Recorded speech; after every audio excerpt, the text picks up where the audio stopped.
Do you exercise intensely 6 or more days a week or for more than an hour a day? Do you tend to be always on a diet, restricting your calories, restricting your carbs especially? You've been on keto for the longest time, or you've been doing intermittent fasting for months or years. You start your day with coffee and not anything else. Do you skip breakfast or skip any other meals, or do fasting a lot, maybe intentional or non-intentional? Are you always in go, go, go mode? Maybe you're a workaholic. Do you not prioritize sleep? If any of these things is something that you have been doing, you are on your way to, or maybe already in, adrenal dysfunction. And adrenal dysfunction can bring so much health problems, and that's what we're going to be talking about today. So what are the adrenal glands? They're little tiny, 5 centimeters in length, about 2 inches, and they sit on top of your kidneys. We have a pair. And the outer part is the cortex, and it produces cortisol, DHEA, and aldosterone. So cortisol helps us manage stress, and it was designed for us to manage natural stress, right? For us to know how to fight or flight, natural stressors. Modern life has added to that a lot. So cortisol wakes us up in the morning. That's a good thing. It works on a circadian rhythm, so light stimulates cortisol. And that's the hormone that wakes us up in the morning. It also regulates blood sugar, and it also has an influence in lipid metabolism. And then it also regulates your immune system and promotes lipid deposition here in the midline, but we'll talk about that later. And then DHEA is the precursor of estrogen, testosterone. It's involved in mental acuity as well. And some studies even show it has a role in bone density. And many other things also, like vaginal dryness, for example. But I think that is related to the estrogen portion of it. Anyway, aldosterone, the third thing that is produced in that cortex of the adrenal glands, that is responsible for fluid balance in the body. So it conserves or excretes sodium for you to regulate your blood pressure and blood volume. So then the inner part of the adrenal glands will produce adrenaline and noradrenaline. And those, you already know, they're the ones that make your heart beat faster and your blood pressure go up and all that. So knowing the functions of the adrenal glands, you'll know what a dysfunction will look like. So what are the consequences of adrenal dysfunction? Well, hormonal imbalances, right? Because if you're not producing enough DHEA, or maybe you're making too much of it, because adrenal dysfunction is on a continuum. You start with overexciting that, overstimulating that gland, so it'll produce a lot of cortisol and a lot of DHEA. And then that starts to fail and progress towards producing little to none of those things. So you'll see that in the dysfunction, you can have hormone imbalances that start with high hormones, but then it'll finally progress to low hormones, right? So since DHEA is the precursor of testosterone and estrogen, if you have a failure of your gland, then you're going to have low testosterone and low estrogen, and then that has its consequences.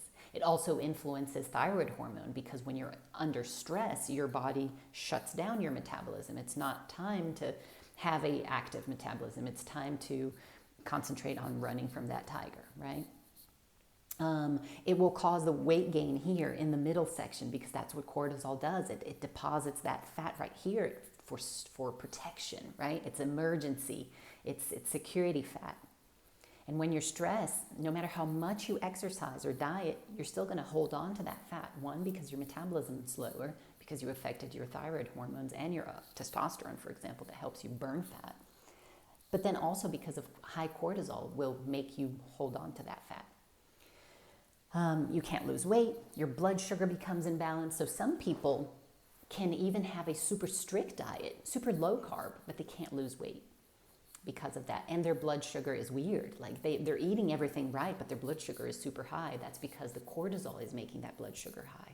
Not everybody has all of these symptoms, but everybody has some of these. Everybody in adrenal dysfunction in somewhere in that continuum will have some of these. You'll have an hyperactive or underactive immune system, because cortisol will stimulate your immune system. And then in the beginning, you can actually have way too much stimulation and you can develop autoimmune diseases because of stress, because you activated that immune system so much. But then after that, you shut it down, right? Once you've been overactivating so much, then your immunity can go down if you're under stress for a long time, and then you start getting recurrent infections. Your amygdala, which is that area of your brain that is of a flight or flight, you actually stimulate that to grow. The more you are under stress and the more you don't deal with that stress, amygdala, which is that portion of the brain, will grow and become hyperactive. So what happens is that you start being anxious. Maybe you weren't anxious before, but your stress level was so high for so long that area in the brain became nice and strong and super excitable. So anything triggers it, and you become an anxious person. And I have seen this manifest in my life. Then also, because of excess cortisol, you will shrink your prefrontal cortex, which is responsible for actions and emotions and reactions. That means that if that area is shrunken, you become an irrational person. You become super reactive. Every time you're blowing up and you are overreacting to things, and you become irrational.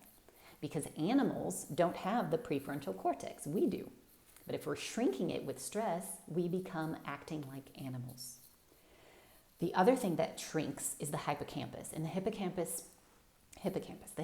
is responsible for learning and memory. So you start having more difficulty to learn and memorize things because you have shrunken that part of your body because of excess stress.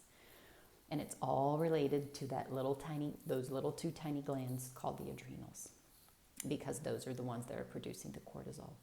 And then, so what do you feel like? What do you feel in your body? You're always fatigued. You have exertional myalgia, which means you exercise and then you feel so tired, and your muscles hurt so much, more than usual, not more than that regular lactic acid accumulation that actually feels good to me. You also have a lot of cravings for salt because, like I said, adrenal glands produce aldosterone. Aldosterone is the hormone that makes you regulate blood volume by excreting or conserving sodium. So you are when you were stressed, you were excreting sodium a lot. So you're craving sodium all the time because you're peeing it out. You can also crave some sweets, and that has to do about the pleasure centers of your brain. And then you get dizzy when you stand up. I felt this as well when I get very stressed, and now that my adrenals are shot, they're not able to regulate that blood pressure anymore, that blood volume. So when I stand up very fast, when I am very stressed, I feel super dizzy. And you can't shut down your head. It's always hyper excitable, right? Your head can't just shut down. All these are signs and symptoms of adrenal fatigue, and there's more too that we could get into, but it goes back to the function, right? Your hormones start to go down, and again, you can't lose weight, and you hold weight here in this midsection. Some people don't. I don't, but that's because my body shape is like that. But these are the signs and symptoms. So what to do about it? It's the most important part, right? So meditation, you've got to get that stress under control. There's certain stress that we can't get rid of, but we can change the way we react to it. So love and kindness meditation, transcendental meditation, some kind of meditation for you to empty out your brain or chill it and put it in a little bit rest mode. Schedule pauses during the day, during your work day. Really literally have a scheduled pause for you to reset. Contact with nature, grounding, being in the forest, all that lowers your blood pressure, which is also a symptom of you having dysregulation in blood pressures. Yoga, gentle exercise. People in adrenal dysfunction, especially if you're already in that low end, they cannot tolerate a lot of exercise, and it's not even good because exercise is a stress. Usually it's a good stress. In moderation, it's excellent. When it's too much, it is stress. like under eating is stress, like eating too few calories or too little carbs is stress. Being in ketosis forever in your life is a stressor. And all these can be a hormetic stress, meaning a good stress, but if you overdo it, it is a bad stress. So what you're trying to do is cut down on any kind of stress. So gentle exercise means Tai Chi, Qigong, walking, swimming, you get the gist, dancing. So here in the exercise piece, less is more in this case until you bounce back from adrenal dysfunction. So that's one of the reasons that I left CrossFit.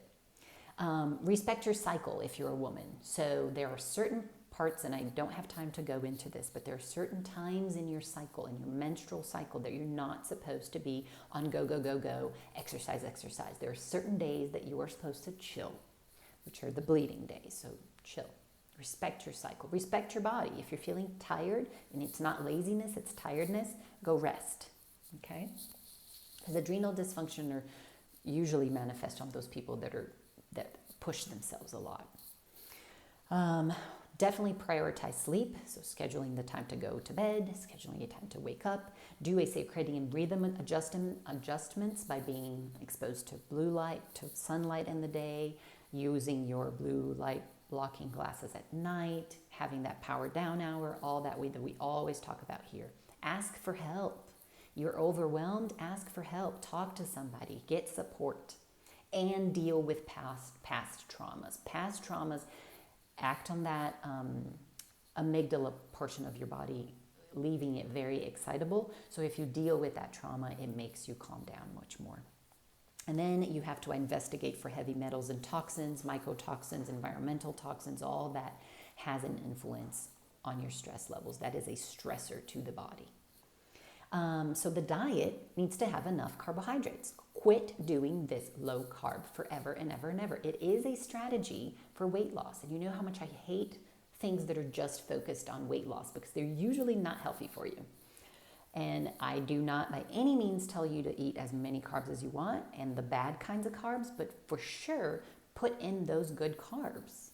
And women need to have at least 100 to 150 grams a day. Less than that is shooting your adrenals. Good quality proteins, a more plant-based diet. I did not say vegetarian or vegan. I'm saying more plant-based, but with some good quality proteins.